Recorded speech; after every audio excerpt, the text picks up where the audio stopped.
the Jack Tales are very, very popular amongst the Scottish travellers. And it was a storyteller, a master storyteller of the Scottish travellers that introduced me into traditional storytelling and began to tell me very old stories and told me, in fact, this one. So once upon a time, Jack was living in a little cottage on a beach with his mother, and they were very poor. The father had died years and years before, and Jack and his mother just managed to keep things going. She had a little vegetable patch beside the house, and she had some chickens and some ducks.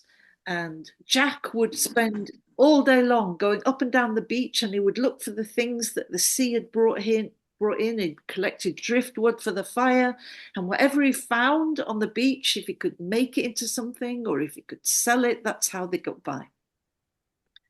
And they lived about a mile or so from the nearest village. Now, one day, Jack got up and he stretched and he went downstairs into the kitchen to see his mother, but she was not there. And the fire was not even lit. And this was very strange because she was always up before him. And she always had the fire lit, and she always had the kettle going for a cup of tea, and the breakfast started. There was no sign of her. And he thought maybe she's just gone straight outside. So he went out and he looked all around the beach. He looked behind the house, no sign of her. Very strange.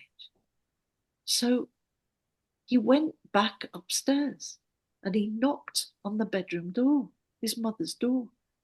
And this little voice came from inside. Oh, I'm not feeling well, Jack. And he pushed open the door and he saw his mother was still in bed with the sheets pulled up to her chin, her face white. He said, oh, Jack, I just got to stay in my bed today. Now, Jack had never, ever seen his mother like this. He went downstairs. He was troubled. Oh, well, I'll go out for a walk to clear my head. And he started walking along the beach. And then he saw coming over the hill, walking down the hill towards the beach, a figure. And this figure, he knew who it was straight away. It had a black cloak around its face, a long black cloak, a hood, and in its hand a scythe. And Jack thought, oh no, this is Death coming. And Death came waving and smiling at Jack. Hello, Jack, how are you this morning? Said Death. And Jack said, I'm all right, but what are you doing here? Oh, don't be like that, said Death. I've just got my work to do like everybody else. I'm just about my work. And Jack said, your work? What are you doing here, doing your work? Now, Death came right up to him. He was standing in front of him now. And he said to Jack, oh, I'm just going over to that cottage over there. I have a bit of work to do. Jack said, that cottage? No, you're not going to that cottage. I will not let you go to that cottage. And then he got a hold of Death and he started to shake him like this. And then he bashed him in the face and he bashed him the other way and he knocked him over and he punched him and he pushed him and he punched him and Death started to shrink and got smaller and smaller and smaller. And Jack just kept going and kept going. He said, you're not going near our cottage. No, you're not. And he bashed him and he kicked him and he squished him and he got hold of him between his hands. Then he squeezed him and he squeezed him and he squeezed him until he'd got him inside his fist like that. And inside he could hear a little voice going, Jack, Jack, you don't know what you're doing. You don't know what you're doing. Let me out, let me out. I'm not going to let you out. You cause nothing but mischief. And then he looked around because he thought, I can't walk around like this. I'll have to put him somewhere. But if If I put him under a big stone, he might crawl out. If I dig a hole in the ground, he could escape. Well, just then, Jack saw something that had been washed up by the sea at his feet. There on the sand was a little hazelnut with a hole on the side, like a little grub or a worm or something had bitten through into the nut. And Jack thought, that is perfect. And he picked up the nut like this, and he took Death and he squeezed him. He squeezed him through that little hole. He pushed him in, he pushed him inside that little hole, and Death's little legs were kicking like this. No, Jack, you don't know what you're doing, let me out. And he pushed him all the way in, and then he got him inside the nut like that. Now I thought, I need something to make sure he doesn't get out. And he found a little bit of stick on the sand, and he stuck the stick inside the hole there. And now Death was completely trapped inside the nut. Perfect, thought Jack. And then he stepped back and he threw it. He threw the nut into the sea and disappeared. And there on the sand was the scythe that belonged to Death. And Jack said, well, I'm going to destroy that as well. So he picked it up and he went over to the nearest big rock and he smashed it. And he smashed it and he smashed it until it was in bits. That's the end of the scythe. That's the end of Death. Now all's good. And he wandered back along the beach. As he came closer, he saw that there was smoke coming out of the chimney.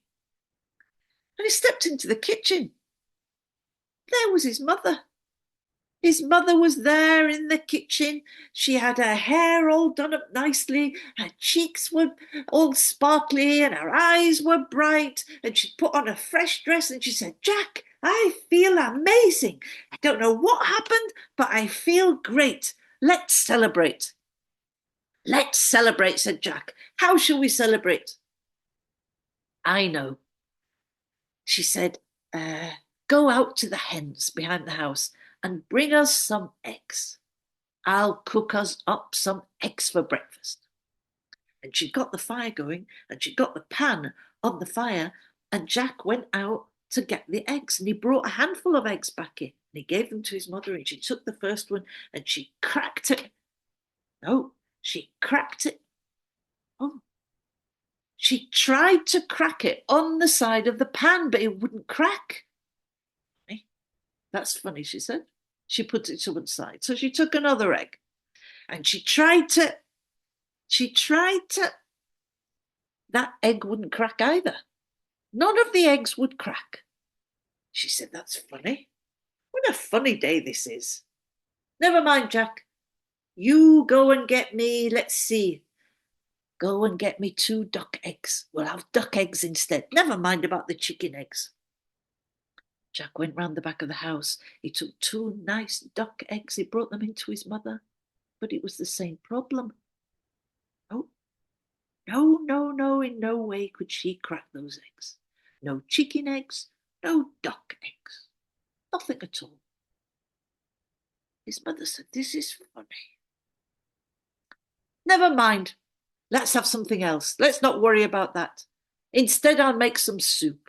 Could you go out into the garden and bring me some carrots and some leeks and some potatoes? White potatoes. And so Jack went round the back of the house and he dug up the carrots and the leeks and the white potatoes. He brought them in and she washed them all and she got the chopping board out and she was singing. And now instead of the frying pan, she'd put a casserole pan over the fire and she chopped into the first carrot. Oh, and the blade slid off. She tried again. She chopped, but no, the blade slid off. Funny. Never mind, we won't have the carrots. She moved on to the potatoes, the white potatoes, same thing. The knife just wouldn't cut into the potatoes, not at all, and not the leeks either. This is a funny day, she said. There's something strange about today. Never mind about soup. Today I feel so good. Let's have a roast chicken. A roast chicken we'll have. Jack, go round the back. Kill one of the chickens, bring it into me. Jack goes round the back. He got hold of a chicken. He tried to wring its neck, but it wouldn't work. He tried it like 5 times, 6 times, and in the end, he just took the chicken into the kitchen to his mother, and he said, I don't know, I can't seem to do it. She said, how many times do I have to show you how to kill a chicken? Give it to me. She took the big chopping board, she took the hen, she laid the hen down, the hen's looking up like this. And the woman, she took the great big cleaver, the cleaver for chopping off the head of a chicken, and she chopped off the head of the chicken. And the head of the chicken flew across the room and then flew back on to the chicken. And the chicken looked up like this. She did it again. She chopped off the head flew off, and then it flew back on, and the chicken looked up. 17 times she chopped the head off the chicken, but it just wouldn't work. It didn't work. She could not kill the chicken. She said, this is such a strange day. Never mind, I'm not going to let it spoil my mood. Since it's a special day, Jack, how about I give you some money and you go into the village, go to the butcher's shop and buy us 2 nice pork chops. We'll eat that. Now, they didn't have very much money. Never, ever spent money like this on meat. But this was a special day, and so she gave the money to Jack, and he set off and he walked up the beach and up the road to the village. Now, when he came to the village, there was something going on. In the middle of the village square, there were a lot of people milling around and talking. But he was hungry, he paid no attention to them. He went to the butcher's shop. And the butcher was standing outside his shop. And Jack went up and said, I've come to bring you some business. I would like to buy 2 pork chops. And the butcher said, oh, you would you? You'd like 2 pork chops. Well, I would like 2 pork chops too, but there are none. What do you mean? Said Jack. There are no pork chops, said the butcher. There's no pork, there's no beef, there's no lamb, there's no nothing. Haven't you heard what's been going on? No, said Jack. What's been going on?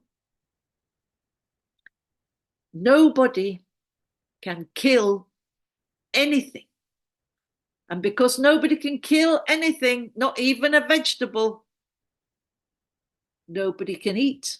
And everybody's hungry, and we don't know what's happened.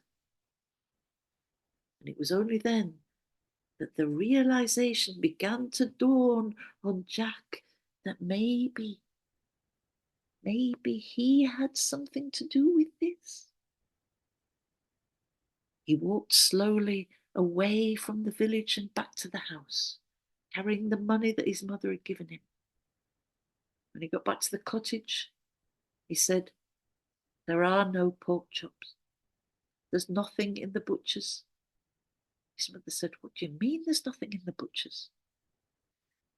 He said, there's nothing to eat. We can't eat.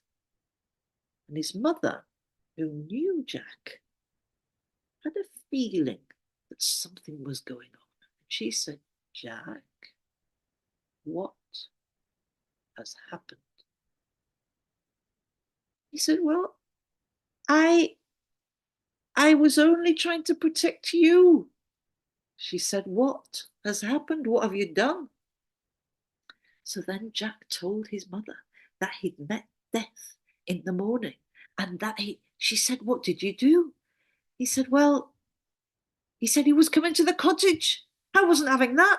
So I, what have you done? She said. Well, I've put him in a knot. Where's the knot? She said. It's in the sea. You've put death in a knot in the sea. Yes, said Jack. And I've smashed his scythe to pieces. It's useless. Oh, Jack, you've no idea the harm you've done. Jack, you have interfered in a natural process in life. Everybody's born and everybody dies. And if it's my time, it's my time. Jack said, no, but I don't want you to die. Well, no, but I've lived a good life, but you can't do this kind of thing, Jack. It's just not right. Well, what shall I do?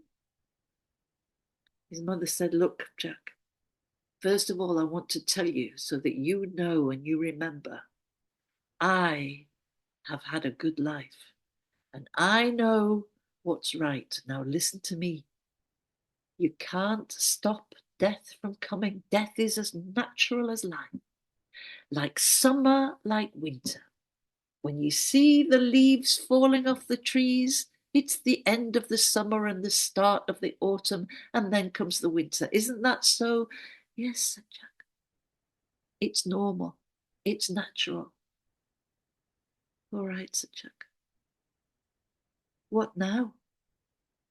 She said, I don't know. You caused this problem. You will have to sort it out. Only you can sort it out. So Jack went out back onto the beach and he started to walk up and down the beach. And he was thinking about what his mother had said. And he thought about it and he thought about it and he tried to understand what she meant. And he didn't like it, but he tried to understand it. He didn't like it, but he tried to understand it. He came to the rock where he'd smashed the scythe into bits. And he thought, well, at least I could try and do something with this. So he picked up all the pieces and he went to his little workshop that was behind the house, where he'd got a few blacksmithing tools and he'd got some work tools and a bench, and he worked all day on fixing the scythe as best as he could. And he was still thinking about what his mother had said. And he was thinking about the people in the village that hadn't got anything to eat. And he was thinking about his own stomach, how he was hungry. And his mother was hungry. Well, for 3 days, Jack thought about all of this. And he ended up sitting, looking out at the grey sea and saying to himself, I don't know how I'm going to find that nut, but the nut I must find. And he leaned the scythe up against the rock that he was sitting on. And just then, the sea brought something up onto the beach at his feet. Well, was it not the very nut that he used to put death inside? And there was the little twig on the outside. And so he took the nut and he pulled out the little twig, and straight away he heard, oh, thank goodness for that, Jack, thank you. And out came the head of death, and then his body wriggled out, and then he hopped down onto the sand, and he just kind of grew back into his normal size. He shook himself all over. He said, oh, thank goodness for that, Jack. I was awfully squashed in there. Thank you very much for letting me out. Oh, I see you fixed my scythe. Well done, Jack. And Death looked at Jack and he saw a different look on his face. He said, oh, Jack, have you been thinking? Jack said, yes, I've been thinking about what you said, that you just doing your work. And we all have got our work to do. And then and I've been thinking about what my mother said, that what you do is a natural thing. Oh, it's a natural thing, said Death. I'm the most natural you could imagine. Well, I'll tell you what, Jack. Seeing as you've fixed my scythe and you seem to have understood a thing or two, I'll how about this? I'll not come to the cottage today. Oh, Jack said, thank you very much. But I will come one day. You do understand that, don't you? And Jack said, yes. Yes, I understand that now. It's a natural thing. It's a natural thing, said they. Well, Jack, I'll be off. He picked up his scythe and he put it over his shoulder. And he turned around the way that he'd come and he started to walk up the hill that he'd walked down in the morning. And he got to the very top of the hill. And then he turned round and he waved like this at Jack and he said, see you later. And he disappeared. And that is the story of Death in a Nut from Scotland.